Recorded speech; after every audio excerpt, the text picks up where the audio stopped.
Ask and it is given. Esther and Jerry Hicks. Nothing has to change in your environment or in the circumstances that surround you for you to begin to deliberately allow your connection to Source. You could be in prison. You could have been diagnosed with a terminal illness. You could be facing bankruptcy, or you could be in the middle of a divorce. Still, you are in the perfect place right now to begin. This will not require a great deal of time. It only requires a simple understanding of the universal laws and a determination to move towards a state of allowing. When you drive your vehicle from place to place, you have an awareness of your starting place, and you have an awareness of where you are going. You accept that you cannot get there instantaneously. You accept that you will travel a distance in time. You will arrive at your destination. And while you may feel anxious to get there, and maybe even tire of the journey, you do not get so discouraged at the midway mark that you just turn around and go back to your starting place. You do not drive back and forth from your starting point to your midway point and then collapse from a never-ending journey. You accept that the distance between your starting place and where you desire to be, you continue to move in the direction of your destination. You understand what is required, and you do it. The journey between where you are and where you want to be can be just as easily understood. I really love that reading that Tiffany shared. And I love it because it reminds us that we're all so anxious to get where we're going that we forget we're right where we need to be. We're always trying to get somewhere, aren't we? When right here is perfect. And we can enjoy that moment. So instead of fighting and resisting what is and where we are in life, it's such a much easier journey when we can appreciate the moment, when we can allow life to be as it is, accepting what's ever in front of us at the moment. Allowing is the capacity to accept things to happen as they happen. Pretty simple concept, isn't it? Oh yeah, without trying to manipulate or control or dominate people or situations to make something happen. That isn't allowing. That is forcing. And the universe doesn't really like that so much because, right? Then we're like this and we're resisting. Many times, unknowingly, we hold a judgment about that idea of what it means to allow, that concept of allowing. Maybe we view that as being weak or lazy or passive. Maybe we pride ourselves on being a really hard worker, a go-getter, and someone who makes things happen. I'm guilty of all that, which is why I can talk about it. So if we feel that way, why wouldn't we force things to happen? Why wouldn't we? We certainly know what's best, right? We know better what we want and how we want it to show up. Well, here's the thing. If we take a moment and we look deeply, we may find that we have this deep-seated fear that if we slow down, if we stop pushing or expect things to happen and show up easily, that everything will fall apart. Am I the only one in the room that is afraid things are going to fall apart if we don't force it and make it and shift it? I think that's part of our humanness, because we have this idea that how could it be otherwise without our direction, without our control? We are so powerful, aren't we?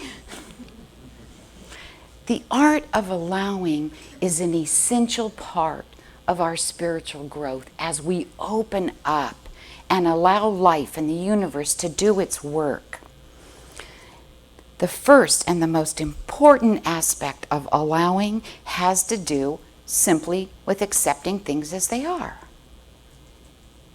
It's such a simple concept in theory.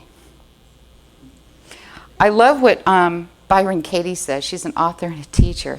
She said, when you argue with reality, you lose, but only 100% of the time. It is the truth, though, isn't it? Only 100% of the time. I think that's great. As we are able to allow people, things, situations to be as they are without judging them, without trying to fix them, without trying to control them, then we begin to open up. We begin to tap into that immense power that we have, that art of allowing. Just let things be as they are. When we truly allow things and people to be exactly as they are, we open up a space for transformation for us in our lives, for growth, for that spiritual growth that we are all looking toward and for. The art of allowing has to do with trusting. Here's a good one, being patient. How many are patient in this room? Because I can't raise my hand to that one. And most important is having faith in that source of life. Having that faith. Trust and faith in what it is you want to manifest, what you want to create, what you want to experience. Trust that it can and will show up for you, for your best and your highest good. In God's time, not necessarily our time. So, the art of allowing takes faith, it takes patience, it takes trust. Those are the three things that are essential for our growth, for our peace of mind, for our well-being. Action is important also, right? We can't just sit back and wait for things to happen. We need to be in that flow of life. We need to learn to balance the action with the allowing. The key is learning when to take action and when to let things be as they are. I remember when, for years, literally 3 or 4 years, I tried like heck to get us to move out of Heritage Park because we needed a bigger, better facility. And you want to talk action? I went to every place I could. I did everything I could. I absolutely refused to move to Norco. That is funny because that's where we are. And until I opened up to that idea, we were stuck. And as soon as I opened up to that idea of, okay, I can do this, we can be in Norco, the space opened up. The universe said, about time, right? Because it had been trying to get me here. Hindsight is 20/20, right? You start looking at things that have come up or that people say and you go, oh yeah, I should have picked up on that, but I didn't. And so here we are, celebrating 8 fabulous years. I'm really excited about that. If you couldn't tell. Thank you. So, allowing has to do with remembering this saying, which is, we're human beings, not human doings. Have you all heard that? Yeah. We don't have to do. We just have to allow. There's some action involved. Allowing is first and foremost. Yes, I agree. Totally. So, place your attention and your awareness on accepting things as they are. Not as you want them to be, as you wish they would be. Focus on what is. Trust that things are always working out for your best and your highest good. Have faith and believe that those experiences, accomplishments, and outcomes that you desire are absolutely on their way. They're waiting for you to open up. They're waiting for you to allow it to move through you. Allow yourself to receive those gifts, to receive those blessings, and do so with ease and with gratitude. Gratitude is the biggest one. Haven't you found when you're grateful for something, more of it just comes to you? Grateful, grateful, grateful. That's the key to life, I believe. Allowing is a lot easier to think about or talk about a lot of times than it is to practice or to actually be able to embody that in your life. I understand that. Like everything else, though, The more you practice, the better at it you get. The Hicks tell us in this book that the degree you feel blessed and expect good things indicates the level of your state of allowing. To the degree that you do not feel blessed, where you do not expect good things to come to you, indicates your degree of resistance. That's an easy way to gauge yourself, isn't it? If you're not feeling good, something's going on. But if you're feeling that passion, if you're feeling that enthusiasm, then you know you're on the right track. So in other words, it's entirely up to you how you feel, whether you're in that state of allowing or that state of resistance. And no matter how you feel at the moment, at this moment, you are still and always connected to Source. It isn't possible to lose that connection. It isn't possible. And how you feel right now about anything in your life can absolutely change. You have that power. You have the knowledge within you that you are the creator of your experience. And ultimately, the creation of your life experience is absolutely and only up to you. You get to have responsibility for you. The Hicks also remind us in this book that well-being is the basis of all that is. It flows to you and through you. You have only to allow it. Like the air you breathe, you have only to open, relax, and draw it into your being. It is that simple. Sometimes it's kind of hard though, isn't it? Just to let things be. This book is really powerful, and it's powerful because it's about consciously allowing your natural connection to the Source.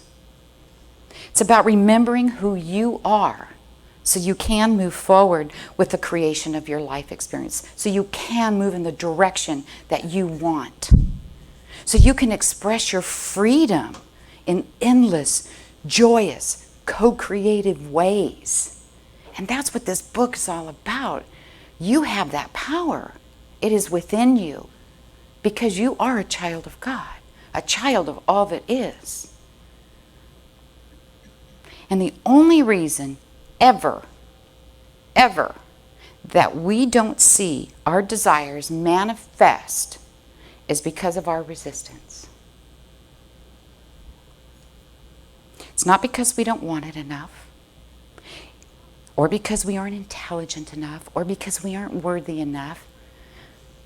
And it's not because life is against us or somebody else got it before we did. That isn't it at all. Once we align ourselves with our Source, with our desires, the energy of life responds, and it responds through our enthusiasm, through our passion. That's how we create. That's how we can feel the fullness of who we truly are. And you have that innate ability to allow the well-being of the universe to flow through you steadily and unrestricted. That's how powerful you are. Mike Robbins wrote this: as you deepen your ability and your capacity to allow, your whole life can transform with ease, grace, and gratitude. There's that word again, gratitude. That happens when we're in a receptive state, when we're consciously connected with the flow of life, when we allow all good things to come through us, to us, through that non-resistance. That's when we feel that fullness of who we are, that innate power that we have. And it's easy to know when that happens, because the better you feel, the more you are allowing your connection. And the worse you feel, the less you're allowing that connection. Be sure you have a daily practice to keep that conscious connection. It's really important. We want to stay in the flow. And you're going to find when you do that, it shortens the time between your desire and its full and absolute manifestation. And that's what you're here to do. That's what you're here for. To create and to be joyful as you do that. Allow what you ask for to come to you. Allow that. That's your work. And unless you're in receiving mode, your questions and your desires will seem unanswered. They won't be unanswered. They can seem unanswered. Big difference there. So I want to close this morning with a quote from the book, Ask and It Is Given. The art of allowing is the art of no longer resisting the well-being that you deserve, the well-being that is natural, the well-being that is your legacy, your source, and your very being. And once you begin to understand the correlation between what you are thinking, what you are feeling, and what you are receiving, you will hold all the keys necessary to get from wherever you are to wherever you want to be. Thank you for being here while I shared this truth as I understand it.